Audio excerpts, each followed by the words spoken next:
आगार प्रमुखावर कारवाईसाठी कर्मचाऱ्यांचे आमरण उपोषण। कर्मचारी महिलेचा विनयभंग केल्याचा गुन्हा दाखल असतानाही प्रशासनाने कारवाई न केल्याचा आरोप।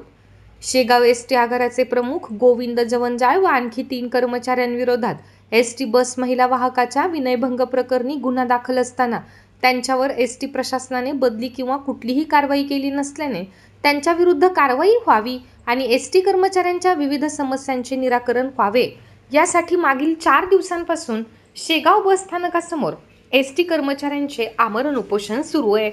विभाग नियंत्रक या आरोपींच्या बचावासाठी प्रयत्न करीत असल्याचा आरोप करीत जोपर्यंत कारवाई होत नाही तोपर्यंत आंदोलन सुरूच ठेवण्याचा इशारा विदर्भ एसटी कामगार संघटनेचे विदर्भ संघटक प्रमोद पोहरे यांनी दिला आहे।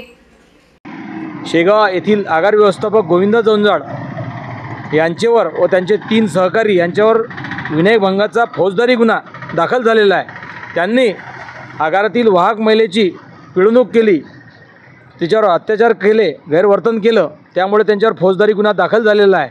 मात्र बुलढाण्याचे विभाग नियंत्रक शुभांगी शिरसाट यांच्याकडे वेळोवेळी तक्रारी करून तसेच उच्च न्यायालयाने यासंबंधी आदेश देऊन महामंडळाचे अधिकारी वरिष्ठ कुठलीही कारवाई या आरोपीवर गोविंद जवंजाळ आगार व्यवस्थापक शेगाव व त्यांचे सहकारी आरोपी यांच्यावर कारवाई करत नाही।